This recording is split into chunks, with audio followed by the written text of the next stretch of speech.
warahmatullahi wabarakatuh. Alhamdulillah, tidak pernah berhenti lisan kita memuji dan memuji Allah Subhanahu wa taala atas segala nikmat dilimpahkan kepada kita, terutama nikmat Islam dan iman yang dengannya kita jadi mengenal siapa pencipta alam semesta ini, termasuk pencipta diri kita sendiri, dan akhirnya kita punya tujuan dan panduan serta tuntunan hidup. Jadi kita jadi tahu mana yang boleh yang kita kerjakan, mana yang tidak boleh, mana yang bisa kita nikmati, mana yang tidak bisa kita nikmati. Maka seorang muslim wajib bersyukur kepada Allah Subhanahu wa taala karena dipandu kepada Islam dan iman ini. Selain daripada itu juga cukup banyak nikmat lain dari makanan, minuman, pakaian, udara dan segala macam hal yang nikmat Allah tidak terhingga lagi. Semuanya Allah memerintahkan kita untuk menikmati dan bersyukur kepadanya, dan Allah menjadikan kalimat syukur dua susunan kata ini, alhamdulillah. Maka jadilah sosok muslim yang selalu saja mengucapkan dua susunan kata ini. Selanjutnya kita panjatkan salam hormat kita kepada utusan Allah Nabi besar Muhammad sallallahu alaihi wa ala alihi wa sahbihi wasallam, sebagaimana Allah telah perintahkan kita untuk mengucapkan salam hormat kepada beliau, dan juga tentunya berharap balasan yang telah Allah janjikan, yaitu mengucapkan satu kali salam hormat akan dibalas oleh Allah Subhanahu wa taala dengan 10 rahmat, dan rahmat Allah meliputi segala sesuatunya, pengampunan dosa, peninggian derajat, pemenuhan kebutuhan dan solusi dari permasalahan-permasalahan hidup. Hari ini kita ada kajian buku kecil, judulnya 10 penyebab lapangnya dada atau lapangnya hati tepatnya. 10 penyebab lapangnya hati seseorang. Buku ini kita sudah berada, dan pada hari ini pada poin yang ke-10 yang terakhir insyaAllah yang akan kita bahas. Dan sebelumnya kita mengingatkan kembali kalau memang ada hadis Nabi SAW, dalam jasad manusia ada segumpal darah, kalau dia baik maka akan baik seluruh aktivitas orang tersebut. Dan juga jasadnya sendiri juga akan baik, sehat, dan kalau dia rusak maka rusaklah semuanya. Kata Nabi SAW, itulah hati manusia. Maka dalam buku ini disebutkan tentang masalah bagaimana menghindari penyebab penyakit-penyakit hati yang berbahaya, yang akhirnya membuat hati itu tidak sehat. Nanti akan kita rincikan masalah itu insyaAllah. Dan sudah kita bahas materi pertamanya adalah mentauhidkan Allah Subhanahu wa taala. Bagaimana seseorang hanya yakin tidak ada pencipta, tidak ada pemilik, tidak ada penguasa, tidak ada raja yang sebenarnya di alam semesta ini kecuali Allah. Dengan pondasi dasarnya kalimat la ilaha illallah, tentunya la ma'budu bihaqqin illallah, tidak ada Tuhan yang berhak disembah kecuali Allah, sesuai dengan makna hakikinya. Maksudnya benar-benar bukan hanya ucapan lisan, tapi akalnya memikirkan, hatinya merenungi, dan anggota tubuhnya mengaplikasikan ketaatan kepada Sang Pencipta Allah. Kemudian yang kedua, yang pernah dibahas dulu ya, ini sudah saya cuma reviewkan daftar isinya saja, berprasangka baik kepada Allah. Ini salah satu yang melapangkan dada seseorang, karena apapun takdir Allah Subhanahu wa taala pasti terjadi dengan hikmahnya. Kita suka atau tidak suka. Misalnya sehat, kita suka. Sakit, kita nggak suka. Tapi kita selalu bersangka baik kepada Allah Subhanahu wa taala. Allah tidak datangkan penyakit tersebut kecuali dengan hikmah-hikmahnya, dengan tujuan-tujuan yang baik. Karena kalau orang itu, salah satu hikmahnya, kalau orang sehat terus tidak pernah sakit, maka dia tidak akan tahu nilai kesehatan itu. Tapi dengan adanya sakit, dia jadi tahu, oh ternyata kalau saya sehat dulu itu besar sekali nikmatnya. Ternyata setelah saya sakit ini, saya baru tahu nilainya. Contoh misalnya, orang mungkin tidak terlalu melihat nilainya minuman atau air dingin. Tapi pada saat dia sakit, dia meriang, kemudian di depan dia ada orang yang minum air dingin, yang biasanya mungkin dia bisa minum di saat dia sehat. Dia baru tahu betapa besarnya nilai air dingin tersebut, dan betapa nikmatnya dia kalau mengkonsumsi itu misalnya. Dan ini ditarik dalam setiap masalah dalam kehidupan kita tentunya. Allah Subhanahu wa taala menakdirkan ujian-ujian kayak penyakit, Allah takdirkan gangguan orang, Allah takdirkan adanya peperangan, Allah takdirkan segala macam itu. Tugas seorang muslim kalau ingin hatinya bersih, maka dia bersangka baik. Pasti terjadi dengan hikmah Allah Subhanahu wa taala. Bahkan yang terjadi di Palestina pun sekarang, walaupun hati kita rasanya tersayat-sayat dengan kejadian ini, tapi seorang mukmin yang hatinya dipenuhi dengan ilmu dan iman sangat yakin pasti ada satu rahasia yang Allah inginkan bagi orang-orang itu. Di antaranya yang paling nyata kalau seseorang sudah belajar agama adalah Allah memilih mereka menjadi para syuhada. Masalah prosesi kematian sebagai orang yang di medan perang, semuanya memang pasti serem. Hamzah ditusuk, dadanya dilempar tombak, kemudian dimutilasi, dipotong hidungnya, ya, kemudian dibelah dadanya, dicoba dikeluarkan jantungnya. Itu pemandangan yang luar biasa dari paman Nabi SAW. Waktu Nabi lihat, Nabi sempat meneteskan air mata, menangis waktu lihat di kancah peperangan. Tetapi Nabi SAW pada saat itu menerima wahyu langsung, dan beliau sampaikan kepada para sahabat, kalau aku diperlihatkan Hamzah di saat ini sedang bertelekan di dipan-dipannya di surga. Artinya kondisi fisik itu bukan menjadi tolok ukur orang ini menderita atau tidak. Mungkin di mata kita yang masih hidup menderita, tapi secara teori agama tidak. Memang begitu prosesinya orang kalau mati syahid, gitu kan? Makanya umumnya hadis-hadis Nabi SAW menyebutkan tentang mati syahid itu, nanti dari tubuh dia yang keluar darah itu akan mengeluarkan bau yang lebih wangi dari kasturi nanti pada hari kiamat. Keluar dari darahnya itu sendiri. Dan itu yang akan membuat para syuhada bangga. Makanya kata Nabi SAW, tidak ada satu orang pun yang masuk ke surga berharap kembali ke dunia kecuali para syahid. dengan tujuan agar mereka merasakan lagi prosesi kematian itu. Jadi prosesi dipenggal lehernya, prosesi ditusuk, begitu dalam hadis. Kalau Bapak Ibu kembali kepada hadis-hadis, semuanya membahas masalah itu. Jadi semua itu subhanallah dengan hikmah-hikmah Allah Subhanahu wa taala, ya. Dan dengan itu ternyata hanya sedikit ya sakit itu, semua ya, yang kena bom, yang dipenggal lehernya, yang hanya kena luka kecil kemudian dia mati, akhirnya terbunuh mati syahid juga. Semuanya kata Nabi SAW, orang yang mati syahid tidak merasakan sakit mati itu kecuali seperti cubitan saja. Jadi tidak ada sesuatu yang berbahaya bagi mereka kecuali hanya di kasat mata manusia saja sebagai ujian dari Allah SWT. Siapa yang orang ingin itu? Kata Nabi SAW dalam sebuah hadis, sesungguhnya manusia yang terbaik adalah manusia yang selalu hatinya terpaut ingin mati di jalan Allah Subhanahu wa taala. Dimanapun dia mendengarkan berita yang menakutkan atau mengejutkan, maka dia segera memegang tali kekangan kudanya dan dia mengejar tempat tersebut berharap dia terbunuh atau dia mati di jalan Allah Subhanahu wa taala. Karena memang harus melalui proses seperti itu. Nah, kita jadi bisa bersangka baik dengan hikmah Allah. Kita mau keluar, kalau hal ini hal yang besar, hal yang kecil kayak kita mau keluar rumah, tiba-tiba mendung, janjian sama orang batal, ada proyek bisnis tidak jadi, itu hal yang kecil gitu. Orang beriman itu harusnya yang lebih besar daripada itu. Ya, sampai pada tingkat seperti kasus terbunuh pun itu adalah kecil bagi mereka. Bahkan para sahabat kalau sudah dikumandangkan jihad, mereka berada di saf-saf pertama di barisan pasukan Nabi SAW untuk menjadi orang yang pertama mati syahid. Ya, nanti kita akan ceritakan di Uhud tentang bagaimana kasus terlibatnya sahabat-sahabat yang masih kecil. Ya, Rafi ibn Khadij, kemudian Samurah bin Jundub, 13 tahun ngotot kepada Nabi SAW untuk ikut berperang, dan mereka menunjukkan keterampilan mereka. Yang satu ahli gulat, yang satu ahli memanah, sampai Nabi SAW izinkan. Padahal itu jelas di masa dulu orang kalau berperang, pedang sama pedang 99% mati kan gitu. Beda dengan sekarang, mungkin orang masih bisa berlindung dan segala macam. Nah, itu poinnya. Jadi kita selalu bersangka baik kepada Allah SWT dengan apapun, walaupun kita nggak suka dengan keputusan tersebut. Kalau itu menyakitkan buat kita, pahala sabar kita bisa dapatkan. Dan juga kita bisa introspeksi diri. Dan kita tahu besarnya nikmat yang ada pada saat sedang tidak datang ujian tersebut. Dan pada saat kita keluar dari ujian itu, kita akan merasakan luar biasa nikmatnya. Plus lagi kita dapat pengalaman hidup. Sekian banyak hikmah yang bisa kita dapatkan. Itu salah satu yang melapangkan dada. Kemudian yang ketiga, ilmu syar'i. Belajar agama seperti ini, itu salah satu sebab lapangnya dada yang luar biasa. Artinya kalau tidak ada ilmu syar'i, tidak belajar atau mengulang-ulanginya atau memperkaya diri dengan terus mendengarkan, maka berarti dia tidak akan lapang dadanya. Ya. Nah, ilmu syar'i itu seperti misalnya ada yang hadir di pengajian begini, contoh. Ya. Kemudian dia pernah melakukan perbuatan dosa. Dia tersentuh dengan satu ayat, satu hadis, sebuah kisah. Dia meneteskan air mata, saya salah, kembali. Itu manfaatnya luar biasa. Mungkin kalau dia tidak hadir ilmu syar'i, dia tidak akan sadari kesalahannya dan akan berbahaya buat dia di kehidupan dunianya karena dia terus bisa mengulangi kesalahan tersebut. Jangan nanti Allah Subhanahu wa taala akan mendatangkan kebencian manusia dari perbuatan itu, kemudian ada siksa kubur, ya, kematian yang buruk, siksa kubur, kemudian juga berat di mahsyar, tambah lagi neraka nanti di akhir. Jadi semua itu dengan hikmah-hikmah Allah Subhanahu wa taala, di antaranya belajar ilmu syar'i ini melapangkan dada. Yang keempat itu sudah disebutkan oleh penulis, masalah berzikir, banyak berdoa kepada Allah Subhanahu wa taala. Ini bukan hanya berzikir, bukan hanya berdoa, tapi banyak berdoa, banyak berzikir. Tidak ada waktu yang kita lewatin, kesempatan kecuali kita berdoa. Apa saja momen yang kita lihat. Contoh, kita lihat sebuah nikmat depan mata kita. Kita berdoa agar nikmat itu tidak dihilangkan oleh Allah SWT dan Allah tambahkan serta Allah berkahi. Pasangan hidup, anak-anak, harta melimpah. Jangan berhenti itu berdoa. Doa itu adalah senjata yang paling baik bagi seorang muslim. Begitu juga pada saat kita sedang melihat satu ujian yang ditimpakan pada orang lain, kesempatan emas kita berzikir kepada Allah, berdoa karena kita sedang tidak diujikan. Dan juga kita berharap Allah SWT tidak timpakan kepada kita. Dan sekian banyak bahasan sudah disinggung pada saat itu. Nanti Bapak Ibu jemaah haji terus secara khusus yang belum mengikutinya bisa melihat di playlist YouTube insyaAllah ya. Kemudian yang selanjutnya ada, yang kelima adalah bersegera meninggalkan segala macam maksiat dan muhasabah, introspeksi diri. Kalau ada pelanggaran-pelanggaran agama itu pasti akan menyempitkan dada. Berarti kalau ada poin itu harus segera meninggalkannya. Dan setiap maksiat sekecil apapun sampai sebesar apapun sangat ya relevan atau sangat dekat sekali dengan hukuman dari Allah Subhanahu wa taala. Yang keenam itu adalah senantiasa melaksanakan kewajiban-kewajiban, mengemas sebaik mungkin kewajiban yang Allah berikan. Jadi jangan sampai kita sholat malam yang kalau kita ibaratkan supaya mudah difahami, dia ikan teri ya, membuat ikan paus sholat subuhnya lewat ya. Sementara yang ini yang wajib. Harusnya dia lebih khusyuk, dia lebih tepat waktu, dia lebih perhatian dengan yang wajib-wajibnya. Begitu juga dengan puasa Ramadannya, begitu juga dengan zakatnya dibandingkan sedekahnya, hajinya dibandingkan umrohnya. Semua ini adalah hal yang harus dia fokus, dan itu sudah juga panjang lebar dijelaskan. Yang ketujuh, bergaul dengan orang-orang saleh. Ini juga sudah jelaskan, nanti akan kita singgung lagi karena di poin ke-10 nanti ada singgungan masalah ini. Yang ke-8, membaca Al-Quran dan rutin membacanya sehingga menjadi sahabatnya atau memang bacaan rutinnya ya. Ngerti tidak ngerti. Dan di saat itu kami sudah jelaskan tentang 4 hal yang merupakan hak Al-Quran, membacanya ngerti tidak ngerti. Dengan cara diurut dari Al-Fatihah, Al-Baqarah, Al-Imran, terus An-Nisa, Al-Ma'idah, Al-An'am, sampai surah nomor 114. Ya.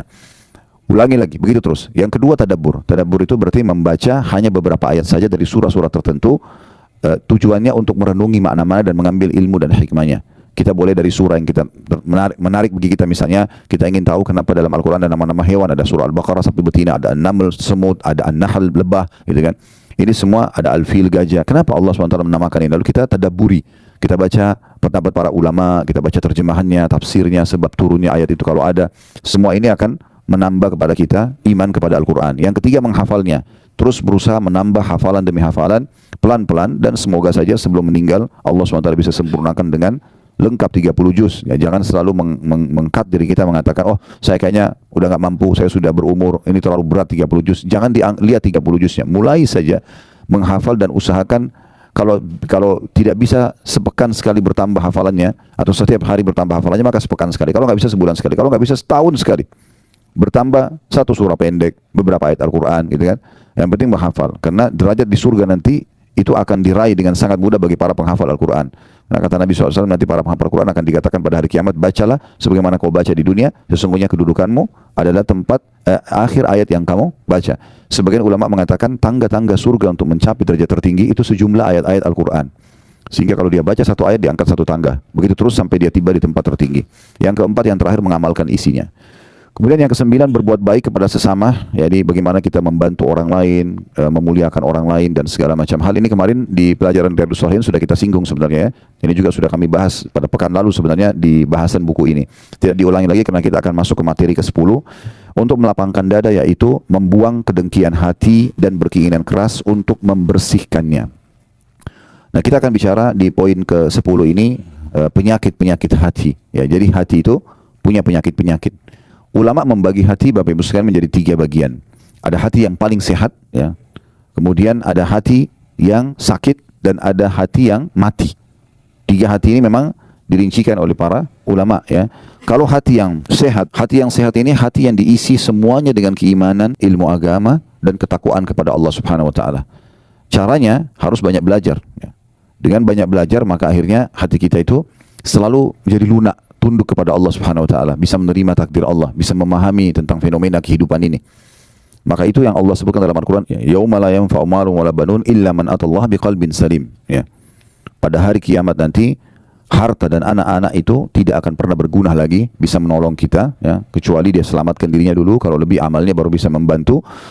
Kecuali kata Allah SWT, orang yang menghadap kepada Allah dengan hati yang bersih. Nah, hati yang bersih ini ulama menjelaskan tentang masalah hati yang bersih itu. Hati yang berisikan dengan tauhid kepada Allah SWT itu nomor 1 dulu. Selalu saja dalam hatinya cuma ada satu Tuhan. Dia yakin kalau dia sedang sehat, sedang ada nikmat, yang ciptakan dia Allah, yang ciptakan nikmat itu Allah, yang bisa pertahankan hanya Allah. Kalau sedang ada ujian, dia sakit misalnya, atau ada gangguan, dia yakin yang ciptakan dia Allah, yang ciptakan masalah itu Allah, yang bisa memberikan solusi hanya Allah. Sehingga hatinya penuh dengan ketakwaan kepada Allah SWT dan dia tauhidkan hatinya. Ya, kayak ini butuh banyak sekali belajar agama dan berharap agar Allah Subhanahu Wa Taala menambahkan keimanan dalam hatinya. Saya pernah jelaskan dan saya ingatkan kembali, ilmu syar'i yang Bapak Ibu belajar ini seperti duduk seperti sini 1 jam, 2 jam dengarin, atau dengarin online kalau kita sekarang, itu pondasi keimanan. Tidak bisa iman kita itu ada dalam hati yang membuat kita bisa menerima takdir Allah, kita bisa bersabar kalau ada ujian, kita bisa bersyukur kalau ada nikmat, kecuali dia harus ada imannya. Nah, iman ini pondasinya yang bisa mendatangkan dia hanya ilmu agama, nggak ada yang lain. Duduk majelis ilmu begini nanti akan datang keimanan. Iman itu kalau sudah ada di atasnya ilmu syar'i, karena pondasinya kuat dari ilmu syar'i, maka dia akan bisa mengubah apa saja. Orang buruk menjadi baik, orang bodoh menjadi pintar, orang penakut jadi pemberani, orang pelit jadi dermawan, semua bisa berubah. Maka ini dimaksud dengan hati yang baik, ya, hati yang suci, hati yang bersih. Ya, dan kata ulama dianjurkan agar setiap orang kalau hatinya sudah ada dalam keadaan ini, dia tidak boleh membiarkannya rusak. Rusaknya dengan penyakit-penyakit hati. Contoh iri dan dengki, hasad, ini yang jadi poin bahasan nanti insyaallah. Kemudian ria, ya, penyakit-penyakit hati yang lain itu cukup banyak, ya.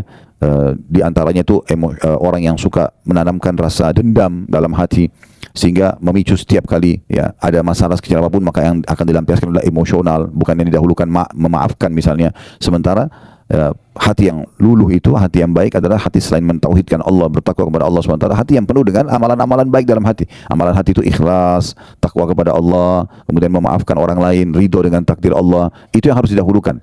Jadi kalau orang isi hatinya dengan hal-hal yang baik, maka hatinya akan menjadi hati yang sehat sebagaimana Allah SWT sebutkan tadi. Kemudian ada hati Yang sebaliknya, hati yang mati.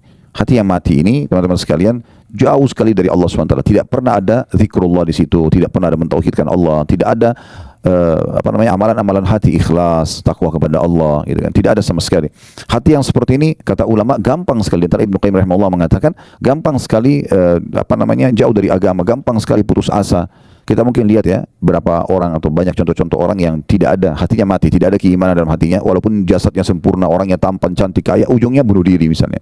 Ya, ujungnya itu malah berbuat hal-hal yang tidak baik dalam kehidupan dia. Dan gampang sekali, sedikit ujian datang dia tidak bisa melewati ujian tersebut. Ini hatinya mati.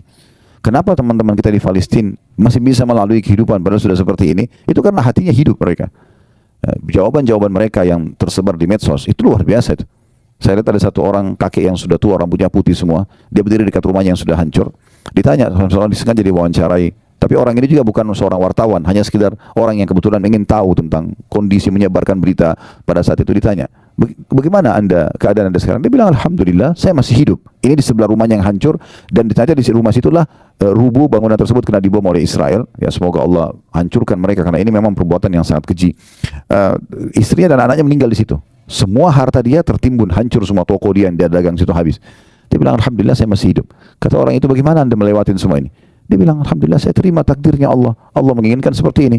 Alhamdulillah istri sama anak saya sudah mendahului saya ke surga. Dan saya tinggal melalui sisa hidup saya saja. Saya pun berharap bisa mati bersama mereka. Ini jawaban seperti ini siapa yang bisa ucapkan kalau bukan karena hatinya dia bersih dan luar biasa. Terus kemudian ditanyakan lagi, lalu bagaimana anda hidup? Ditanya sama orang, bagaimana anda hidup sekarang? Tidak ada harta, tidak ada keluarga, di sini ada bom, tidurnya di luar. Dia bilang, saya yakin Allah sudah menentukan rezeki saya. Akan sampai rezeki saya, sampai saya nanti akan meninggal dunia.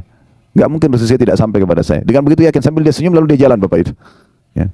Itu luar biasa itu. Kalau hatinya gak hidup gak bakal bisa seperti itu. Ya. Jadi ulama juga merincikan teman-teman sekalian. Kalau hati itu kuat, sehat, ya, walaupun jasadnya kecil, mungkin secara fisik orang lihat kasat mata kayaknya mungkin dia kurang di mata manusia lah.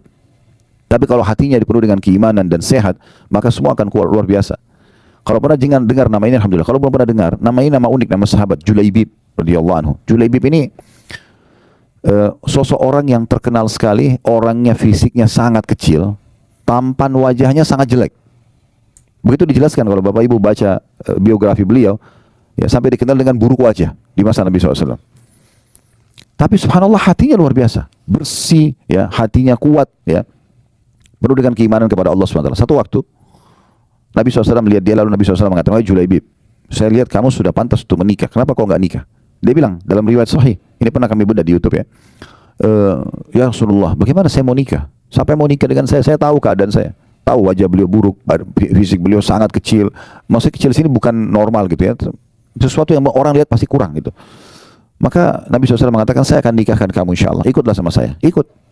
Nabi SAW datangi rumah seorang dari orang Ansar, yang memang hati mereka juga hati yang diisi dengan keimanan. Terkenal memiliki seorang anak gadis yang cantik dan salihah. Maka Nabi SAW bilang, setelah salam, mereka kaget lihat Nabi datang, mereka sambut dengan meriah. Lalu kata Nabi SAW, setelah salam, kami punya hajat dengan kalian.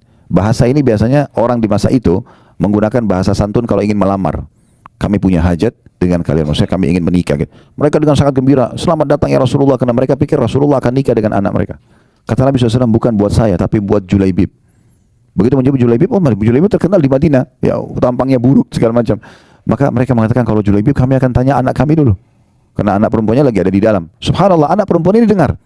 Maka dari belakang dinding kamarnya, perempuan itu, anak perempuan mengatakan, wahai ayah dan ibuku, apakah kalian berani untuk menolak lamaran Nabi SAW? Ini lamaran Nabi. Terima lamaran dan nikahkan saya sama Julaibib yang telah Nabi pilih. Maka dinikahkan, subhanallah, perempuan ini sempurna secara fisik, nikah sama orang yang kurang. Apa yang terjadi? Baru berapa bulan saja, berapa waktu mereka berjalan menikah, terjadi perang Uhud. Kemudian setelah itu, ya, Julaibib terbunuh mati syahid. Waktu ditemukan di medan perang, Julaibib itu orangnya sangat kecil fisiknya, tapi ditemukan dia mati syahid. Di sebelahnya ada 7 atau 8 orang kafir Quraisy yang terbunuh di tangan dia. Jadi bukan masalah fisik yang kuat, yang besar saja. Kalau tidak diikuti dengan hati yang sehat, nggak bisa. Tapi kalau hati yang sehat itu luar biasa, dia bisa menguatkan orang, bisa melalui permasalahan-permasalahan hidup dengan mudah, bisa bersyukur dengan luar biasa gitu. Itu semua karena hati yang hidup. Berapa banyak orang teman-teman sekalian hanya dengan mendapatkan air dingin saja dia bisa meneteskan air mata karena lunak hatinya. Hatinya sehat. Tahu kalau ini nikmat besar. Apalagi kalau sudah nikmat-nikmat besar, dia bisa biologis yang halal, dia punya anak-anak, dia punya pekerjaan namanya harum. Oh, ini luar biasa ya. Nikmat yang luar biasa yang harusnya bisa kita tahu. Nah, kalau hati yang mati lawannya semua. Tidak ada rasa syukur, tidak ada isinya keimanan. Ya, banyak kasus orang bunuh diri, banyak kasus orang walaupun sudah kaya raya masih mencuri, walaupun ini dan itu. Tidak ada rasa syukurnya kepada Allah SWT. Semuanya serba kurang. Kemudian yang ketiga kata ulama adalah hati yang sakit. Hati yang sakit ini hati yang ada bibit keimanan, tetapi dia campurkan dengan penyakit-penyakit hati. Nah, kalau orang seperti ini harus segera dia taubat kepada Allah SWT dan dia bersihkan hatinya dengan banyak beribadah kepada Allah SWT sehingga keimanan memenuhi hatinya dan akhirnya mengeluarkan semua penyakit-penyakit hati tersebut. Jadi misalnya dia sholat, iya, dia puasa, iya, dia kerjakan ketaatan, tapi sisi lain dia masih iri pada orang, dia masih suka dendam sama orang, dia masih suka mencari-cari kesalahan orang lain, masih berat untuk memaafkan dan seterusnya. Ini semua adalah hati-hati yang harusnya diobati tentunya, hati-hati yang harus diobati. Baik teman-teman sekalian, kita akan masuk ke poin bahasan kita tentang masalah hasad. Salah satu penyakit hati ini adalah hasad, iri, ya. Nah, ini yang akan membuat dada itu sempit. Maksudnya adalah hasad itu tidak bisa melihat satu kelebihan pada orang kecuali dia cemburu. Kenapa orang ini begitu? Kenapa dia tampan, kenapa dia cantik, kenapa dia pintar, kenapa dia kaya, kenapa ini, kenapa itu, kenapa dia nikah sama itu, kenapa dia punya anak sekian orang, kenapa anaknya bisa lulus, kenapa? Semuanya pertanyaan kenapanya adalah iri melihat keadaan orang. Dan ini penyakit hati yang luar biasa, ya. Ini dalam Islam dilarang. Karena Nabi SAW menyebutkan dalam sebuah hadis, yang ini diangkat oleh Imam Madzhabi rahimahullah, dimasukkan dalam hal kategori dosa besar. Ya, hati-hati kalian dengan hasad, iri yang seperti ini, karena dia akan memakan pahala kalian, amal soleh kalian sebagaimana api membakar kayu bakar. Jadi pelan-pelan akan hilang. Kenapa hilang? Karena kalau kita hasad pada orang, kita berharap nikmat itu hilang dari dia. Maka dengan itu, secara otomatis kita sudah mempersiapkan amal kita untuk dibayar kepada dia. Dan itu. Berapa banyak orang yang akhirnya tidak bisa tenang hidupnya karena semuanya penuh dengan iri dan dengki, ya. Nah, ini yang dilarang oleh ulama. Menurut jumhur ulama, bahwasanya hasad yang haram ini itu adalah iri yang diikuti dengan berharap hilangnya nikmat dari orang lain. Nikmat ini bisa berupa harta, kedudukan, ilmu, kelebihan fisik, keturunan, atau apa saja di sekitarnya. Dan ini disebutkan oleh Syekh Utsaimin rahimahullah dalam buku beliau Syarah Al-Arba'in An-Nawawiyah, ya. Ini di halaman 368. Dan jumhur ulama juga menukil atau mengungkapkan tentang masalah hasad itu seperti apa. Di antaranya ada salah satu ulama yang bernama Syekh Mustafa Al-Adawi, hafizahullah, beliau mengatakan al-hasadu huwa tamanna zawalin ni'ami an sahibiha. Hasad itu yang dilarang adalah karena seseorang menginginkan hilangnya nikmat yang ada pada orang lain. Dia selalu merasa cemburu, kenapa orang itu diberikan, kenapa saya tidak diberikan, kenapa dia menikah sama orang itu, kenapa bukan sama saya, kenapa orang itu punya anak sekian, kenapa saya tidak, kenapa orang itu punya jabatan itu, kenapa saya tidak, dan seterusnya. Dan dia berharap nikmat itu hilang dari dia. Jadi misalnya kalau orang itu sakit kah, dipecat di jabatannya kah, dia gembira sekali. Nah, seperti itulah. Dan ini yang dimaksudkan dengan penyakit hati yang berbahaya sekali, karena pasti dia akan menyempitkan dada di saat orang itu tidak hilang nikmat darinya. Misalnya orang itu tetap malah ketampanannya, kecantikannya tetap terjaga, hartanya tetap terjaga, jabatannya tidak, maka dia akan terus dongkol, ya, hatinya, karena memang tidak bisa menerima kejadian tersebut. Kemudian Ibnu Taimiyah juga mengatakan al-hasadu huwal bughdu wal qarahatu lima yarahu min husni halil mahsud. Hasad adalah membenci dan tidak suka terhadap keadaan baik yang ada pada orang yang dihasati, ya. Itu kurang lebih gambaran ulama tentang definisi hasad itu sendiri. Dan larangan hasad cukup banyak dari dalilnya berhubungan dengan masalah ini, tidak dibolehkan. Di antaranya hadis, ya, yang sahih diriwayatkan oleh Imam Muslim nomor 2564 dari hadis Abu Hurairah radhiyallahu anhu bahwasanya Nabi SAW bersabda, la tahasadu. Larangan pertama, jangan saling hasad atau iri dan dengki. Wala tanajashu, dan jangan saling menyakiti dalam transaksi jual beli.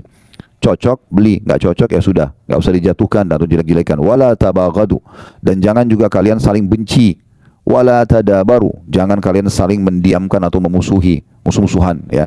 Ya, tidak saling ngobrol, tidak saling tegur-teguran. Wala yabi' ba'dukum ala bai'i ba'd, dan jangan juga seseorang dari kalian bertransaksi atau jual beli di atas transaksi saudaranya. Wa kunu ibadallahi ikhwana, jadilah semua hamba-hamba Allah bersaudara. Al-muslimu akhul muslim, seorang muslim adalah saudaranya muslim yang lain. La yadhlimuhu, tidak boleh dia menzaliminya. Wala yakhdhuluhu, dan tidak boleh dia menelantarkannya, membiarkannya dalam kondisi Ya, tidak memenuhi kebutuhan padahal kita mampu ya. Wala yakdzibuhu, dia tidak boleh berdusta atau membohonginya. Wala yahkiruhu, tidak boleh dia menghinanya. At-taqwa hahuna. Wa yushiru ila sadrihi sallallahu alaihi wasallam thalatha marrat. Lalu beliau mengatakan ketakwaan itu ada di sini. Untuk menerima perintah yang saya sampaikan ini, pesan yang saya sampaikan ini dari Allah, kata Nabi SAW, ada harus diikuti dengan ketakwaan, dan itu ada di sini. Beliau berikan isyarat di hatinya atau di jantungnya. Bihasbi imri'in minasyarr an yahkira akhahu muslim. Sungguh, kata Nabi SAW, cukuplah satu dosa yang sangat berbahaya bagi seseorang kalau dia menghinakan dan menjatuhkan saudaranya muslim. Qul muslimin ala muslimin haram. Semua muslim terhadap muslim yang lainnya hukumnya haram. Damuhu, darahnya enggak boleh tumpahkan. Wa maluhu, dan hartanya. Wa irduhu, dan juga kehormatannya. Hadis yang mulia ini teman-teman sekalian, itu luar biasa. Bagaimana banyak sekali pelajaran bisa kita ambil. Tapi yang uniknya, Nabi SAW memulai dengan kata-kata la tahasadu. Jangan kalian saling iri satu sama yang lain. Ya. Bahkan dalam Al-Quran, dalam surah An-Nisa, Allah Subhanahu Wa Taala menitik beratkan tidak boleh laki-laki sama perempuan saling iri. Ya. Karena memang masing-masing sudah Allah berikan tugas dan memang ciptaan fisik yang berbeda. Gitu. Sudah masing-masing jalankan tugas dengan baik. Gak boleh laki-laki iri. Kenapa perempuan bisa hamil, saya gak bisa. Kenapa dia bisa melahirkan, gak bisa. Akhirnya kan dia operasi kelamin lah segala macam. Ya. Karena dia tidak bisa menerima itu. Atau laki-laki yang maka jadi seperti perempuan. Maka dalam hadis Allah Subhanahu Wa Taala melaknat laki-laki yang menyerupai perempuan, perempuan yang menyerupai laki-laki misalnya. Dan Allah menjelaskan itu dalam Al-Quran ya, tentang masalah tidak boleh. Lirrijali nasibun mimma iktasabu wa linisai nasibun mimma iktasaban was'alullah min fadli. Laki-laki sudah Allah tentukan ciptaan fisiknya, tugas-tugasnya, dan perempuan juga begitu, dan tidak boleh saling ya, cemburu satu sama lain. Atau Allah wala tatamannu ma fadalla ba'dukum ala ba'd. Jangan kalian saling cemburu satu sama lain, laki-laki perempuan. Lirrijali nasibun mimma iktasabu, laki-laki memiliki apa yang sudah Allah tentukan dan berikan kepada mereka. Wa linisai nasibun mimma iktasaban, dan perempuan juga memiliki apa yang sudah Allah tentukan bagi mereka. Haid, melahirkan, menyusui dan segala macam, itu kan tidak boleh disamakan, tidak bisa. Was'alullah min fadlan, mintalah kepada Allah karuniahnya. Mintalah kepada Allah karuniahnya. Jadi tidak mungkin bisa disamakan. Pernah ada datang seorang wanita di masjid Nabi SAW dan mengatakan, ya Rasulullah, saya utusan semua wanita di Madinah. Punya pertanyaan, bisa saya bertanya? Kata Nabi SAW, silahkan. Lalu kata perempuan tersebut, kalian kaum laki-laki, sholat berjamaah di masjid. Perempuan sholatnya di rumah. Boleh ke masjid, tapi beda sama laki-laki. Laki-laki memang pendapat jumhur ulama mewajibkan malah. Dengan segala keutamaannya. Doa keluar rumah, doa menuju ke masjid, setiap langkah satu langkah mengampuni dosa, mengangkat derajat dan catat satu pahala. Masuk masjid, kaki kanan ada doanya, pahala sendiri. Sholat qobliyahnya, doa di antara azan qoma, takbiratul ihram pertama imam, dan segala macam. Zikir habis sholat ini, perempuan di rumah. Ini otomatis berjamaah umumnya, ini sendiri. Kalian sholat berjamaah, kalian mengantar jenazah. Ya. Sholat jenazah laki-laki perempuan bisa, tapi mengantar jenazah ini umumnya pendapat ulama melarang kaum wanita. Gitu kan. Kecuali darurat sekali. Dan itu diberikan kriteria oleh Imam Qurtubi rahimahullah dengan dia tidak menjembatkan fitnah bagi orang yang mengantar jenazah. Bukan anak muda, anak-anak ABG yang bisa bercanda-bercanda lagi mengantar jenazah. Akhirnya hikmah mengantar jenazah hilang. Orang takut terhadap kematian segala macam. Dia intinya tidak disarankan wanita untuk mengantar jenazah. Sementara kata Nabi SAW apa? Kalau kalian sholat di jenazah dapat 1 kirot. Kalau mengantar jenazah sampai di makam 1 kirot. Berarti perempuan dapat 1 kirot. 1 gunung kena sholat, tapi tidak dapat 1 kirot yang lain mengantar jenazah. Laki-laki bisa. Ini kalian mengantar jenazah. Sudah ada perbedaan maksudnya. Kalian sholat di masjid, kalian mengantar jenazah, kalian mencari nafkah. Kata Nabi SAW, tidak ada seorang muslim yang keluar mencari nafkah tulus untuk keluarganya kecuali di jalan Allah. Pernah ada sahabat mikul barang sangat berat dan sambil keringatan. Akhirnya ada beberapa sahabat yang lewat bersama Nabi SAW baru mengatakan, ya Rasulullah, andai saja orang seperti ini dihitung di jalan Allah, kesian banget gitu, keringatan, dia mikul barang berat. Kata Nabi SAW, siapa yang keluar mencari nafkah buat kedua orang tuanya, maka dia di jalan Allah. Siapa yang keluar untuk membiayai ya, keluarganya, istri dan anaknya, di jalan Allah. Siapa yang keluar untuk membiayai dirinya sendiri, dia juga di jalan Allah. Dan siapa yang keluar justru untuk ria, untuk berbangga-bangga, malah dipakai pendapatannya untuk maksiat, itu adalah di jalan syaitan. Jadi memang ini di jalan Allah SWT. Perempuan tidak punya kewajiban cari nafkah. Boleh bekerja, boleh, selama tidak haram. Tapi bukan tugas dia. Suami yang wajib memberikan nafkah. Kemudian kalian juga berjihad. Perempuan tidak ada kewajiban jihad. Dari semua peperangan Nabi SAW, kalaupun ada perempuan ikut, maksimal 20 orang setiap kali perjalanan Nabi SAW. Hanya untuk membantu mungkin masak, ngobatin orang luka, dan tapi tidak ada kewajiban perangnya. Laki-laki perang. Ini jihad pahalanya luar biasa. Gitu kan. Maka yang terjadi adalah perempuan ini mengatakan, pertanyaan saya Rasulullah, sementara kami perempuan mengurus rumah kalian, mengurus anak-anak kalian, mengurus rumah kalian, dan menjadi tempat syahwat kalian. Ini perempuan bilang begitu, tempat pelampiasan biologis. Apakah pahala kami dengan kalian sama? Itu pertanyaannya. Jadi sudah beda semua profesi ini, lalu apa pahala kami sama kalian sama? Kata Nabi SAW, para sahabat, kalian dengar pertanyaan wanita ini? Mereka mengatakan iya. Kata Nabi SAW kepada wanita itu, pulanglah, sampaikan kepada semua wanita yang kau temui kalau pahala kalian sama. Jadi mengurus rumah, ngurus anak itu bukan main-main. Sama dengan pahala laki-laki di luar rumah. Ya Allah SWT berikan. Jadi tidak perlu ada hasad. Karena semua sama aja. Tinggal tergantung kewajibannya. Gitu. Tergantung dia jalankan yang diperintahkan oleh Allah SWT. Nah itu orang tetangga bantal kita tidak boleh saling hasad. Bagaimana dengan orang yang di luar daripada itu? Orang terdekat aja nggak boleh. Ya. Termasuk kepada saudara-saudara sendiri. Bagaimana Allah SWT gambarkan dalam surah Yusuf tentang cemburunya saudara Yusuf kepada Nabi Yusuf AS. Karena mereka cemburunya luar biasa. Ya iri. Sampai akhirnya yang mereka lakukan apa? Mereka membuang Nabi Yusuf ke dalam sebuah sumur dalam kisah yang masyhur, gitu kan? Dan akhirnya membuat Nabi Yusuf alaihissalam sampai dipungut oleh satu kafilah safar, ya, yang sedang yang kafilah dagang sedang lewat, kemudian dibawalah ke Mesir. Intinya Allah muliakan memang, tetapi dijauhkan dari ayahnya sampai ayahnya Nabi Yakub buta matanya karena sedihnya selalu menangis mengingat Nabi Yusuf alaihissalam. Nanti ujungnya juga Allah pertemukan tentunya. Tetapi di sini kita lihat bagaimana saudara sama saudara, dan Allah salahkan perbuatan saudara-saudaranya Nabi Yusuf, ya. Walaupun terakhir di akhir surahnya bagaimana mereka bertaubat kepada Allah Subhanahu wa taala, gitu kan. Tetapi itu terjadi dan itu dilarang, tidak dibolehkan. Begitu juga dengan siapa saja, umumnya kaum muslimin di luar sana tidak boleh kita merasa iri. Lalu apa yang saya lakukan, Ustaz? Kalau seandainya ada sesuatu yang ada pada orang, tapi saya berharap juga saya punya. Itu kan sangat sensitif masalah hasadnya di situ, ya. Maka ulama mengatakan ada namanya ghibtah. Ghibtah itu sama kita melihat satu kelebihan pada orang dan kita berharap Allah berikan kepada kita, tapi syaratnya tidak berharap hilang dari orang itu. Misal contoh, dan ini tidak bentrok dengan sunnatullah. Sunnatullah itu apa? Misalnya Prof Huda Masya Allah tampan, saya berharap ya Allah minta wajah seperti beliau. Kan? Tidak mungkin sunnatullah. Gak bisa kan gitu. Tetapi yang bisa adalah yang tidak bentrok dengan sunnatullah, seperti harta, ya, kepintaran, gitu kan. Begitu keturunan yang mungkin lebih, ya, dan itu yang kira-kira tidak bentrok dengan sunnah yang bisa kita dapatkan. Nah itu bisa ghibtah namanya. Ghibtah itu kita berharap agar diberikan juga kepada kita seperti orang itu, tapi ingat syaratnya tidak berharap hilang dari orang itu. Itu ghibtah. Itu yang sesuai dengan hadis Nabi SAW. La hasada illa fitnatain. Tidak ada hasad kecuali pada dua orang. Rajulun ata'allahu Quran fa yatlu ana al-lail wa ala an-nahar. Seseorang yang Allah berikan Al-Quran lalu dia sibuk membaca di siang dan malam hari. Ya, wa rajulun ata'ahu Allah malan fa huwa yunfiqu. Ya, dan orang yang diberikan ana al-lail wa ana an-nahar, dia diberikan harta kemudian dia sibuk sedekahkan di siang dan di malam hari. Nah, ini dua orang kama qala Nabi SAW, dua orang ini yang boleh kita merasa iri. Oh, ternyata orang ini kaya raya tapi sibuk infak. Mungkin kita kaya tapi enggak berinfak, gitu kan? Atau kita belum punya harta tapi kita ingin seperti dia. Atau ada orang pintar sekali, dia mengajar sana sini, banyak prestasinya, buku-buku dia bestseller, apalah segala macam. Kita berharap bisa seperti dia. Maka itu semua tidak bentrok dengan sunnatullah dan tidak berharap hilang dari orang tersebut. Nah, orang hasad itu beda. Kalau tetangganya beli AC, dia yang kedinginan, kan itu. Nah, itu hasad. Tetangganya beli mobil, dia dongkol, kenapa beli mobil baru? Begitu tetangganya mundur tabrak pagar, syukurin tuh. Nah, karena memang dia tidak suka itu kan. Tapi kalau orang yang ghibtah beda. Orang itu baru beli rumah baru, oh Masya Allah, berkahi dia ya Allah, dan berikan saya lebih baik dari dia, atau sama dengan itu, boleh. Itu gak masalah. Subhanallah, ada satu hal yang saya lihat dari teman-teman saya ada di sini, di Saudi. Dan itu kayak sudah memasyarakat di sini. Kalau kita kayak cerita ini, saya kemarin baru misalnya seorang dokter buka klinik. Pertama ucapan mereka itu, Barakallahu fiik, semoga Allah berkahi, semoga Allah begini, semoga Allah kembangkan, begitu. Karena mereka faham hadis Nabi SAW, tidak ada seorang muslim yang mendoakan muslim yang lain kecuali malaikat di atas kepalanya mengatakan wala kamithluhu wala kamithlu. Kau akan dapat yang sama, kau akan dapat yang sama. Jadi sebenarnya kita kalau doakan, kalau misalnya ada orang kaya nih, ada orang sukses, kita bilang doakan supaya dia lebih sukses. Mungkin kita akan bertanya untuk apa? Sudah sukses. Sebenarnya doa yang kita panjatkan, semoga Allah berkahi dia ya Allah, semoga apalah langgengkan hubungan rumah tangganya, semoga ini itu. Itu sebenarnya kita sedang doakan diri kita sendiri. Dan kita akan mendapatkan sesuai dengan doa kita. Tapi kalau sebaliknya kita mengatakan, ya Allah hilangkan nikmat itu dari dia, sebenarnya malaikat juga mengatakan, kau akan dapat yang sama. Doa kita kepada Allah untuk orang itu belum tentu diterima, tapi doa malaikat untuk kita diterima sama Allah SWT. Nah ini kita harus memahami baik-baik tentang masalah hasad itu. Jadi tidak dibolehkan sama sekali. Ya, kita harus hati-hati sekali. Ya.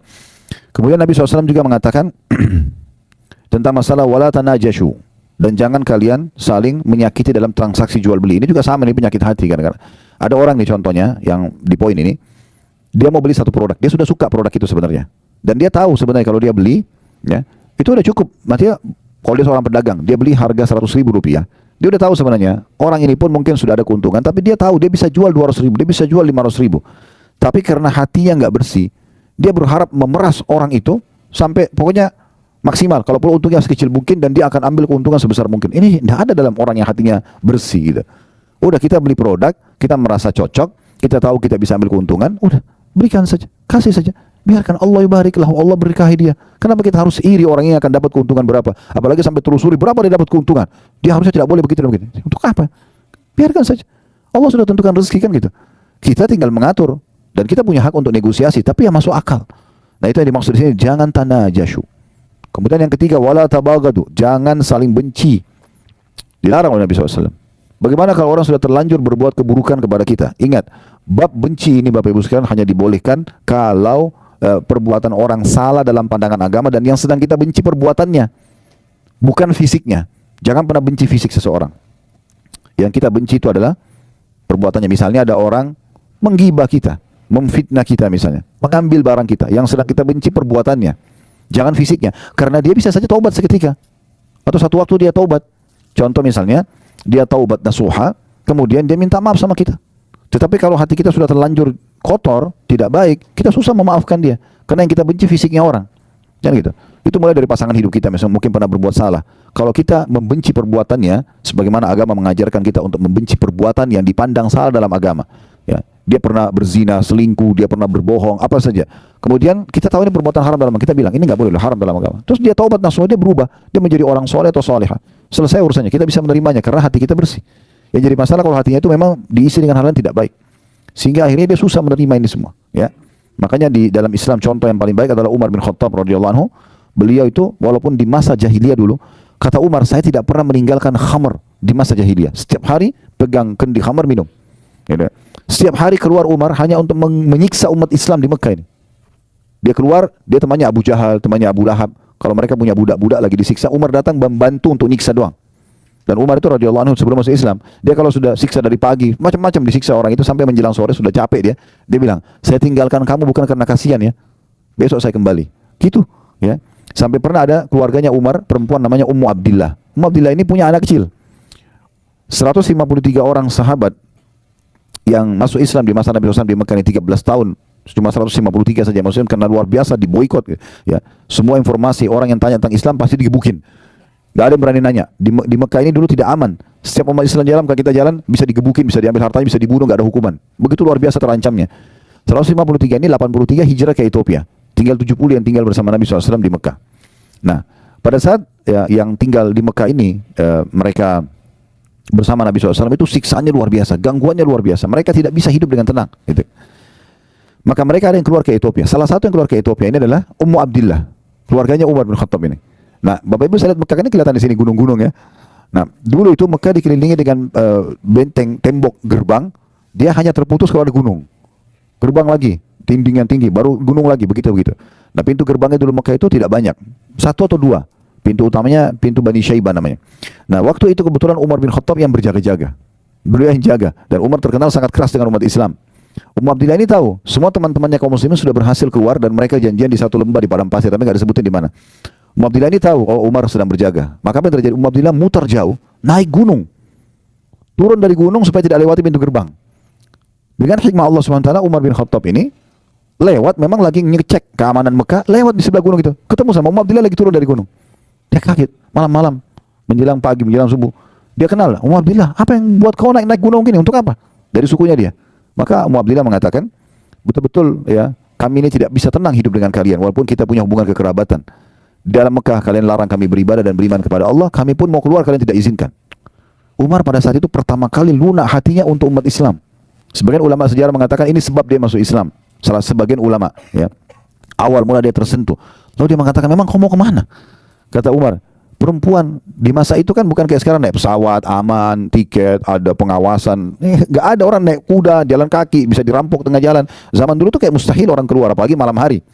Maka kata dia, saya mau ke Habasyah, mereka itu menyelamatkan agama saya. Mulai Umar berenung, lalu Umar mengatakan, pergilah Muhammadillah, semoga kau dilindungi. Pergilah Muhammadillah ini, ketemu sama teman-temannya di padang pasir. Lalu mereka tanya semua, kenapa kau terlambat Muhammadillah? Dia cerita, yang jaga pintu gerbang Umar. Saya naik gunung, jadi saya selamatkan diri. Tapi dengan hikmah Allah saya turun ketemu Umar. Oh, mereka semua penasaran, tahu Umar ini luar biasa gitu benci dengan Islam. Maka kata mereka, lalu apa yang terjadi? Umar mengatakan kepada saya, kau mau kemana? Saya ceritakan semua. Setelah saya ceritakan semua, dan Umar mengizinkan saya pergi. Bahkan Umar mengatakan, semoga kau dilindungi. Lalu kata salah satu orang yang hadir di situ, dari sahabat-sahabat Nabi mengatakan, mudah-mudahan jadi sebab masuk Islamnya Umar. Apa kata mayoritas sahabat? Kalau Umar tidak mungkin masuk Islam sampai unta masuk ke lubang jarum. Karena kayak nggak mungkin masuk Islam gitu. Kayak nggak masuk akal mereka bisa masuk Islam. Lalu mereka diam semuanya. Subhanallah, betul. Beberapa hari setelah itu, Umar bin Khattab mendengar kekacauan, maksudnya bagi dia ini sudah kekacauan di Mekah. Kenapa kok ada agama baru ini? Sehingga membuat suami istri bisa berpisah, keluarga sama keluarga berpisah. Yang satu beriman pada risalah Nabi SAW, yang satu tetap menyembah berhala. Dia keluar nenteng pedang, saya mau bunuh Muhammad sekarang. Gitu niatnya keluar. Di tengah jalan dia ketemu dengan satu orang sahabat. Lihat, di Mekah ini dulu terkenal Bapak Ibu sekalian, Umar itu kalau sudah pegang pedang, berarti dia mau bunuh orang. Udah, dan kalau dia sudah keluar, dia mati atau orang itu mati. Begitu prinsipnya. Jadi sangat tegas. Maka orang ini lihat, ditanya, "Hai Umar, mau kemana?" Dia bilang, "Saya mau bunuh Muhammad." Karena orang ini takut nanti dia datang bunuh Nabi. Maka Nabi itu ada di pinggiran kota Madinah, atau di rumahnya Darul Arqam ya. Satu sahabat yang umurnya cuma 16 tahun, tapi Masya Allah dia siapin rumahnya untuk menampung dakwah Nabi SAW. Yang jelas waktu itu, dia mau alihkan, lalu dia mengatakan, "Kenapa kau cari Muhammad?" Tapi dia sembunyikan keislamannya. Sementara adikmu sendiri perempuan, adik Umar bernama Fatimah, sudah masuk Islam, masuk agama Muhammad. Umar tambah marah. Apa benar? Dia datang ke rumah adiknya. Rupanya adiknya lagi belajar Al-Quran sama suaminya dan terdengar suara. Diketuk pintu, telat dibuka, didobrak pintu sama dia. Dia masuk. "Apa yang kamu baca tadi?" Dan seterusnya. Dia marah-marah. Akhirnya dia mau ambil Quran itu, adiknya tahan. Maka dipukul, dia pukul adiknya. Ya, dalam beberapa riwayat sejarah dikatakan dia pukul dan akhirnya adiknya jatuh. Suaminya, si adiknya ini, suaminya Fatimah atau adik iparnya dia mau membantu tapi dipukul juga. Mereka tidak berani sama Umar. Melihat kejadian tersebut, Umar tersentuh. Ini agama apa kalian ini? Kenapa kok sampai begini kalian belahnya gitu? Maka Umar bilang, "Tolong kasih kepada saya mau baca." Kata adiknya, "Tidak bisa, kau kafir najis. Kalau kau sudah mandi baru saya kasih." Begitu dalam buku sejarah. Maka Umar mandi, lalu kemudian dia buka, dia baca surah Toha, surah nomor 20 dalam Al-Quran. Beberapa ayat pertama. Kurang lebih maknanya, kami turunkan Al-Quran bukan untuk membuat musuh hai Muhammad. Kemudian ada cerita Nabi Musa alaihissalam. Isinya luar biasa dan dia ngerti dalam bahasa dia. Tersentuh hatinya. Lalu Umar mulai, yang tadinya badannya sangat ditinggikan, orang yang kekar dan orang yang pemberani, tiba-tiba ditunjukin.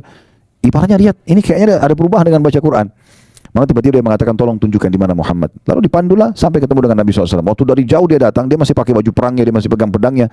Maka sahabat yang lihat dari lantai 2-nya rumahnya Arqam ini, ya melihat Umar datang. Semua sahabat ketakutan. Maka kata Hamzah itu, "Ya Rasulullah, saya yang hadapi dia." Ya, ada apa-apa? Mereka tidak tahu kalau mau masuk Islam. Ya, kata Nabi SAW, "Tidak, Hamzah masuklah ke dalam kamar, nanti saya yang hadapi." Begitu dibuka pintu, Umar tundukin kepala lihat Nabi SAW, lalu kemudian dipanggil oleh Nabi, lalu Nabi pegang pundaknya dan digoyang dengan keras sambil mengatakan, "Hai Umar, belum tibakah saatnya kau tunduk dengan agama Allah?" Maka Umar tundukin kepala 2-3 kali sampai akhirnya beliau masuk Islam. Tapi yang jadi saksi bahasan kita teman-teman, Umar bin Khattab kalau kita mau benci fisiknya, ya itu sudah tidak ada orang yang suka sama dia. Semua hal yang dilakukan keburukan pada masa itu, ya apalagi untuk umat Islam. Tapi subhanallah, apa kata para sahabat? Kami merasa termuliakan setelah masuk Islamnya Umar. Dan Nabi SAW berdoa, "Ya Allah, muliakanlah Islam dengan salah dari 2 Umar, Umar bin Khattab dan Amr bin Hisham." Ini Abu Jahal. Abu Jahal ini julukannya namanya dia Amr bin Hisham. Karena 2 orang ini pemimpin Mekah dan kalau ambil satu keputusan dia nggak mau mundur. Pokoknya dia jalan aja, punya prinsip, ya gitu. Tapi luar biasa, bagaimana kita ambil pelajaran teman-teman, kita tidak melihat fisik orang, tapi kita sedang melihat perbuatan salahnya. Kalau ini kita lakukan, hati kita bisa bersih. Ya. Tapi kapan kita benci fisiknya, ini menjadi masalah. Ya. Dan kita sulit sekali memaafkan orang. Kenapa banyak orang susah memaafkan orang? Karena dia benci fisiknya. Ya. Ini saya kasih contoh yang lain supaya mudah difahami. Kita kasih contoh di makanan misalnya. Ya. Kalau teman-teman satu waktu makan ikan, amis ikannya. Yang kita benci apanya? Ikan atau amisnya? Nah, banyak orang tidak, ikannya yang dia benci, sehingga dia tidak mau makan ikan. Dia pikir semua ikan amis. Benar nggak? Sekarang antum makan jeruk, jeruknya asam. Yang kita tidak suka apanya? Nah, banyak orang tidak begitu, dia benci jeruknya. Ya. Jadi yang dia benci fisiknya ini yang salah, sehingga akhirnya membuat dia tidak mau sama sekali makan lagi itu, tidak mau lagi, tidak mau. Ada orang begitu. Pernikahan, rusak pernikahannya. Yang dia benci, ya pernikahannya, keliru. Yang masalah kan ada permasalahan dengan sifatnya pasangan dia. Belum tentu semua orang sama. Saya berapa kali nasihatin orang begitu, dia berumah sudah janda atau duda, datang konsultasi dengan keluarga mereka, kemudian minta saran ini soalnya tidak mau menikah lagi. Ada yang sampai 10 tahun, ada yang sampai sekian lama. Kenapa? Trauma dengan yang itu. Trauma dengan masalah ya perbuatan pasangan yang dulu, tapi dia tidak boleh membenci pernikahannya, itu nggak ada urusannya sama pernikahannya. Bisa saja dia dapat orang yang lebih baik gitu, ya. Istri saya kebetulan waktu itu kami masih di Makassar, punya sahabat dekat. Qadarullah terjadi yang tidak baik antara rumah tangga dia sama istrinya gitu. Ya, mereka juga waktu itu masih agak jauh dari agama, tapi intinya perempuan ini teman dekat istri saya. Terjadi cerai sama suaminya, intinya perempuan itu terpengaruh dengan laki-laki lain sampai akhirnya dia nikah sama laki-laki lain, ditinggalkan suaminya, merasa terpukul segala macam gitu ya.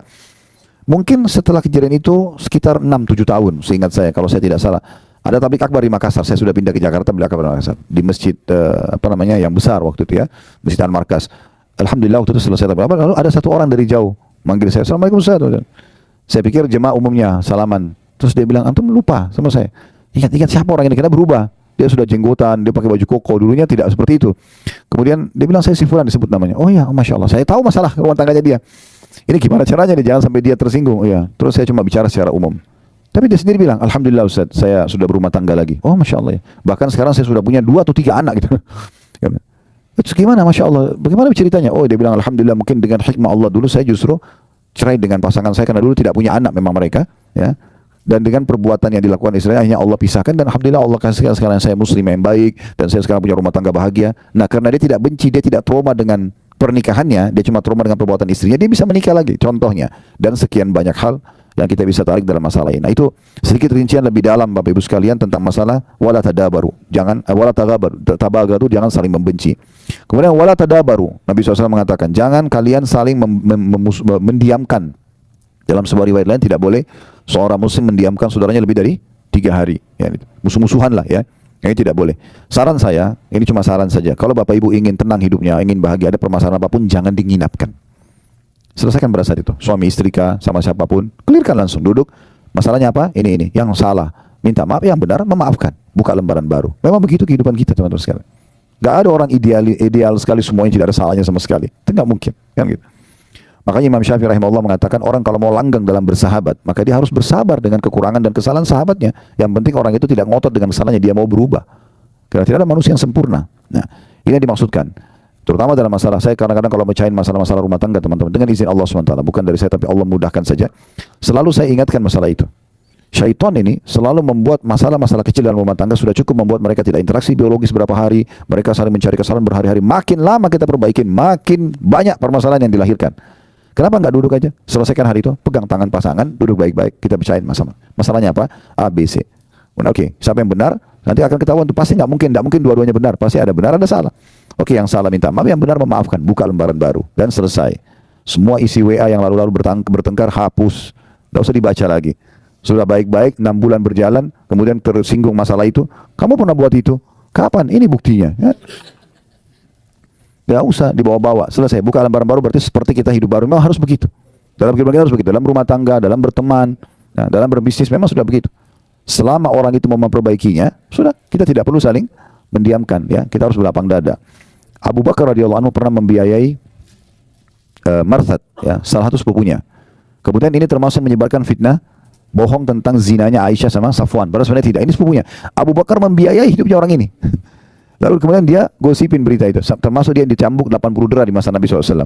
Ya, ada 3 orang yang didera pada saat itu, Hasan bin Thabit, kemudian Marthad bin Marthad ini, atau ada nama lainnya ya julukan atau nama lainnya, ada nama-nama lain yang disebutkan oleh ulama. Kemudian ada satu lagi Hamna binti Jahash, ini ipar Nabi SAW sendiri, saudaranya Zainab binti Jahash. Itu akhirnya dicambuk ya si sepupu Abu Bakar ini. Abu Bakar bersumpah sama Allah, kamu yang selama ini saya bantu, kok masa buat begini gitu? Demi Allah saya tidak akan bantu kamu lagi. Itu normal manusiawi kan? Kita bantu tapi dia malah yang menyebarkan gosip yang tidak benar tentang anak kita itu. Tapi Allah SWT turunkan dalam surah An-Nur, ya. Janganlah orang yang telah diberikan kelebihan harta, kedudukan. Abu Bakar maksudnya, turun kepada Abu Bakar. Dia tidak mau membantu para kerabatnya, orang-orang yang berperang di jalan Allah dan seterusnya gitu kan. Maka Allah menutup ayat sambil mengatakan, "Ala tuhibbuna an yaghfirallahu lakum?" Apakah kalian tidak ingin dengan memaafkan dan membuka peluang lagi kesempatan bagi orang lain untuk memperbaiki kesalahannya, Allah memaafkan dosa kalian? Itu dalam surah An-Nur Allah sebutkan. Maka Abu Bakar langsung mengatakan dalam riwayat-riwayat yang sahih, "Ya Tuhanku, aku ingin engkau memaafkanku." Lalu dia bayar kafarah sumpahnya, lalu dia kembali membiayai hidupnya sepupunya tadi, ya. Tapi di sini tentu sepupunya dalam kondisi bertobat, mengakui kesalahannya, ya. Maka di sini berarti yang dia benci bukan fisik, tapi dia benci perbuatan yang dilakukan tadi. Selama orang tinggalkan selesai. Kemudian wala yabi' ba'dukum ala bai'i ba'd, dan janganlah kalian transaksi di atas transaksi ya saudaranya. Jadi termasuk kalau sudah mulai negosiasi. Contoh kita masuk ke ada si A masuk ke satu toko baju, diambil baju itu dari hanger, dia lagi mau lihat. Nggak boleh teman-teman datang, oh ini bagus, ini buat saya aja. Selama dia masih pegang nggak boleh. Walaupun belum terjadi jual beli. Kalau dia sudah batalin, ya, dia batalin, dia taruh, memang dia sudah tidak ingin. Kita tahu orang ini mungkin masih ragu, dia masih mau pilih yang lain, baru kita bilang, ya ini sudah selesai, ya baru kita ambil. Gitu, ya. Itu begitu saja tidak boleh. Apalagi kalau orang sudah bayar DP, orang sudah transaksi, baru kita batalin dengan cara kita memberikan harga yang lebih mahal. Ini semua hukumnya haram. transaksi sudah jadi hilang keberkahannya. Kemudian kata Nabi SAW, wa kunu ibadallah ikhwana. Jadilah hamba-hamba Allah yang semuanya bersaudara. Ya, kalau bersaudara berarti saling mendahulukan satu sama yang lain. Ingat kemarin kita singgung hadis Nabi SAW ya, dari Abu Sa'id Al-Khudri, di mana Nabi SAW mengatakan waktu lihat orang balik kiri kanan seperti orang butuh, kemudian Nabi bilang, siapa yang punya kelebihan tunggangan bagi pada yang tidak punya, siapa yang punya kelebihan bekal berikan kepada yang tidak punya. Sampai kata Abu Sa'id, Nabi SAW sebutkan berbagai macam jenis harta sampai kami mengira tidak ada lagi kelebihan muslim terhadap muslim lain dari harta saudaranya. Seperti satu mobil itu punya kita semua sama-sama, rumah punya kita sama-sama, seperti gitu. Karena Nabi SAW suruh berbagi. Dan Abu Sa'id mengatakan beberapa hadis kemarin kita singgung gitu ya, saya memiliki 1 ekor unta saja dan saya coba menampung 2-3 orang, dan akhirnya saya membagi rata waktu penggunaan unta tersebut antara saya dengan saudara-saudara saya tersebut. Jadi memang luar biasa bagaimana Islam datang membangun ukhuwah ini ya. Kisah yang masyhur yang kita tidak asing lagi tentang Abdurrahman bin Auf dengan Sa'ad bin Ubadah radhiyallahu anhu. Sa'ad bin Ubadah memiliki setengah harta kebun kurma di Madinah, dia punya 2 orang istri. Ini bayangkan teman-teman, saya kadang-kadang kalau mau menyampaikan berulang-ulang kisah ini, saya bayangkan kalau saya di posisinya Sa'ad, begitu luar biasa susahnya ini. Sampai dia mengatakan, hai Abdurrahman, sebagai bentuk cinta saya kepadamu karena Allah, saya akan memperlihatkan, saya memiliki setengah kebun kurma di Madinah, punya saya akan bagi. Ya, anggap kalau kita di Jakarta punya perusahaan-perusahaan, semua ada ribuan perusahaan, setengahnya 500, misalnya 1000 perusahaan, 500 punya kita, bagi 250 perusahaan punya kamu langsung. Ini orang baru ketemu hari itu, baru disaudarakan dalam Islam, langsung dia mau berbagi. Tidak cukup sampai di situ. Saya punya 2 orang istri. Lihat salah satunya, yang mana kau cocok, bukan yang tua. Yang mana kamu cocok, saya bilang, saya ceraikan, habis iddah kau bisa nikahi. Itu pembangunan ukhuwahnya itu bagaimana itu?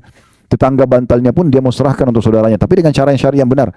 Dia minta keridhoannya, dia ceraikan, kalau cocok nanti dinikahi oleh saudaranya muslim. Tapi hati yang bersih dibalas dengan hati yang bersih. Abdurrahman bin Auf mengatakan, saya tidak perlu, semoga Allah berkahi hartamu. Udah, biarin aja, itu hartamu punya kamu. Saya tidak akan minta 1% pun. Istrimu juga, semoga Allah berkahi keluargamu, jangan diceraikan. Lalu Abdurrahman minta ditunjukin pasar, dia bekerja dengan melihat di pasar itu mana toko yang paling besar dan apa yang paling biasa mereka jual. Karena mayoritasnya dulu mereka kerja kebun kurma, maka dia cari peralatan perkebunan yang paling besar. Lalu dia bilang, saya mau haji dari Mekah, bisa nggak saya beli jatuh tempo, saya beli sekarang, besok saya bayar. Maka karena dia setuju, maka Abdurrahman pun jual di pasar itu dengan bawa tanpa modal kecuali barang orang yang dititipkan atau dia beli jatuh tempo, laku besok terus begitu sampai dia jadi kaya. Sekitar beberapa waktu setelah itu dia datang ke masjid Nabi SAW pakai baju baru dan kelihatan seperti pengantin. Orang pengantin itu berubah penampilannya segala macam. Kata Nabi SAW sambil senyum, ada apa wahai Abdurrahman? Sepertinya ada perubahan. Dia mengatakan, Rasulullah, saya sudah menikah sama seorang wanita Ansar. Kata Nabi SAW, apa yang kau jadikan sebagai maharmu? Dia bilang, emas seperti biji kurma. Ya. Maka Nabi SAW mengatakan, kalau gitu iklankan walaupun dengan seekor domba saja. Tapi di sini kita bisa lihat bagaimana jenis-jenis hati yang luar biasa dan persaudaraan yang dijalin dalam Islam. Kemudian kata Nabi SAW, al-muslim akhul muslim, muslim adalah saudara muslim yang lain, la yadhlimuhu, tidak boleh dia menzaliminya. Zalim ini berarti tidak memberikan hak atau mengambil yang bukan hak kita. Tidak boleh sama sekali. Kemudian wala yakhdhuluhu, tidak boleh dia menelantarkannya, membiarkan dia dalam kondisi dia sakit, dia butuh. Sudahlah itu urusan dia, enggak bisa begitu. Walaupun kita tidak kenal. Ya, makanya sebagian orientalis, orang-orang non-muslim yang belajar Islam, pusatnya di Kanada, mereka punya kampus sendiri, dan itu banyak melahirkan di tengah-tengah umat Islam orang-orang liberal, ya, yang memang pemahamannya kita sudah tahu di negeri kita pun ada, semoga Allah kasih hidayah. Semuanya ya boleh, semuanya toleransi, semuanya segala macam, tidak ada batasan mana yang boleh, mana yang tidak boleh dalam agama Islam. Nah, mereka itu ada di antara tokoh-tokohnya yang mengatakan yang sangat luar biasa dari Islam setelah mereka pelajari, ya, itu adalah mereka akan langsung saling mengakui bersaudara walaupun baru ketemu. Hanya mengatakan, nama anda siapa, agamanya apa. Begitu dia bilang Muslim, selesai. Seperti sudah terangkat semua batas di antara mereka. Langsung ngobrol masalah Al-Quran, masalah hadis, masalah halal haram, bisa saling bersedekah, saling bantu. Itu tidak terjadi pada komunitas lain. Memang sudah seperti itu orang Muslim, dia tidak akan telantarkan saudaranya. Wala yakdzibuhu, tidak boleh dia mendustakannya. Ya, apa yang disampaikan kita iakan kecuali betul dia terbukti dusta. Ya. Kemudian juga wala yahkiruhu, tidak boleh dia menghinanya. Ya. Sama dengan cara apapun, misalnya menghina secara fisik, mencibirnya, ya, mempraktek baik dengan lisan ataupun dengan praktek tubuh, ya. Kalau teman-teman pernah, tentu saya yakin kita hafal semua surah Al-Humazah, ya. Allah SWT berfirman di ayat pertamanya, wailun likulli humazatin lumazah. Kecelakaan, kebinasaan, kehancuran, siksa di lembah neraka, itu namanya wail. Kalau Bapak Ibu baca wail seperti wailun lil mutaffifin, ya, wailun likulli humazatin lumazah, ini wail dalam bahasa Arab bisa berarti kecelakaan, kehinaan, siksaan di lembah di api neraka, gitu kan. Ini semua maknanya sama. Untuk semua lumazah dan humazah. Dua kelompok. Siapa mereka? Lumazah itu yang menyebutkan aib orang lain dengan lisannya. Itu lumazah. Yang humazah bedanya cuma pertama lam, yang kedua ha, ya. Lumazah sama humazah, ya. wailun likulli humazatin lumazah. Humazah yang pertama yang menceritakan aib orang dengan lisannya, dan lumazah pakai lam itu yang mencontohkan aib orang lain dengan fisiknya. Jadi temannya cadel dicontohin, temannya pincang dicontohin. Nah itu semua tidak boleh sama sekali. Itu namanya ihtikar, merendahkan, tidak boleh. Dan Nabi SAW mengatakan, kalau seseorang dari kalian melihat apa yang tidak ada pada dirinya, ada pada diri orang lain, misalnya orang lain pincang, orang lain tuli, orang lain cadel, apalah kekurangan fisik yang tidak ada pada kita, kata Nabi SAW, siapa yang lihat sesuatu kurang dari seseorang dan tidak ada padanya, dia membaca, Alhamdulillahilladzi afani mimma btala bihi. Segala puji dan puja kehadiran Allah yang telah menyelamatkan aku dari apa yang diujikan pada orang ini, wa faddalani ala katsirin mimma khalaqa tafdila, dan mendahulukan aku dengan kelebihan yang banyak, kelebihan yang banyak. Maka dengan doa ini kata Nabi SAW, maka pastikan Allah tidak akan menimpakan dia apa yang diujikan pada orang tersebut.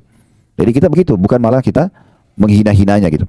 Kemudian kata Nabi SAW, at-taqwa hahuna, ketakwaan. Untuk menerima semuanya butuh ketakwaan, kepatuhan pada Allah ada di sini. Lalu beliau menunjuk dadanya 3 kali. Lalu beliau mengatakan, bihasbi imri'in min syarr an yahkira akhahu muslim. Sungguh dosa yang sangat berat seseorang itu menghina saudaranya muslim. Kullu muslim ala muslimin haram. Ketahuilah dan jadikan sebagai prinsip hidup kalian, semua muslim dan muslimah hukumnya haram, darahnya nggak boleh ditumpahkan, hartanya nggak boleh diambil, dan juga kehormatannya nggak boleh dicoreng. Kehormatannya nggak boleh dicoreng. Baik, ini gambaran tentang masalah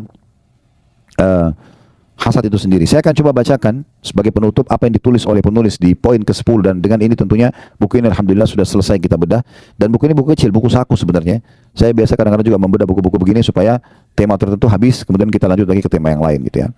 Nah, kata penulis di sini tentunya dalam buku ini, dan buku ini ditulis oleh Darul Wahyin ya. Beliau mengatakan, hati yang bersih adalah sebab penting sebab penting yang menyebabkan kelapangan hati seseorang. Dan itu otomatis akan mendatangkan kegembiraan dan kebahagiaan untuknya. Saya ulangi lagi, hati yang bersih, bersih dari kesyirikan, dari maksiat, dari segala macam hal yang tadi sudah kita berikan rinciannya, dan sudah kita rincikan lebih dalam lagi penyakit-penyakit hati yang dalam hadis baru saja kita jelaskan. Hati yang bersih adalah sebab terpenting yang menyebabkan kelapangan hati, yang akan mendatangkan kegembiraan dan kebahagiaan untuknya. Sementara dendam dan dengki adalah penyakit hati yang paling berbahaya dan pasti akan menyempitkan dada seseorang. Lalu kata beliau, Ibnu Qayyim rahimahullah mengatakan, di antaranya ya, ini perkataan Ibnu Qayyim nanti kita jelaskan lebih jauh. Bahkan ya, yang terbesar ialah membuang kedengkian dalam hati. Maksudnya kalau mau lapang dada, kata Ibnu Qayyim, di antara cara yang paling baik yaitu seseorang kalau mau mengeluarkan dan membuang kedengkian hati ialah, di antaranya yang untuk melapang dada, bahkan yang terbesar adalah mengeluarkan dan membuang kedengkian hati. Jadi bagaimana kita keluarkan dari hati kita? Ini adalah di antara sifat-sifat tercela yang menyebabkan hati sempit dan tersiksa, serta menghalanginya dari mendapatkan kebersihan hati. Sebab ketika manusia melakukan sebab-sebab yang bisa melapangkan dadanya, sedangkan ia tidak membuang sifat-sifat tercela tersebut dari hatinya, maka itu tidak berguna untuk melapangkan dadanya ya, atau tidak ada gunanya kalau dia lapangkan dada sementara masih ada penyakit-penyakit hati dalam hatinya. Maksimal kata beliau, ia memiliki 2 unsur yang masuk pada hatinya, dan hati tersebut akan dikuasai oleh unsur yang lebih dominan dari keduanya. Dia baik, bersih, atau dia jahat gitu ya. Maka kita harus pilih salah satunya.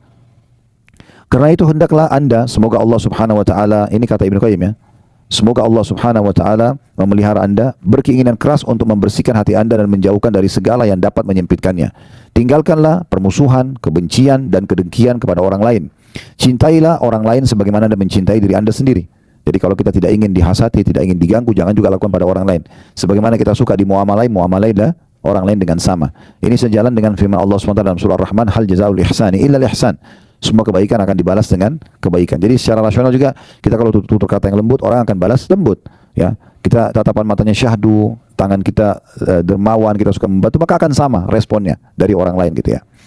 Cintailah orang lain sebagaimana Anda mencintai diri Anda sendiri, niscaya Anda menjadi orang yang paling bahagia di dunia dan juga di akhirat. Lalu kemudian beliau mengatakan, semoga Allah Azza wa Jalla memberikan taufik kepada kita semua dan memberikan kebaikan dan kebahagiaan dunia dan akhirat. Lalu dengan itu penulis menutup bukunya dengan kalimat yang terakhir tadi.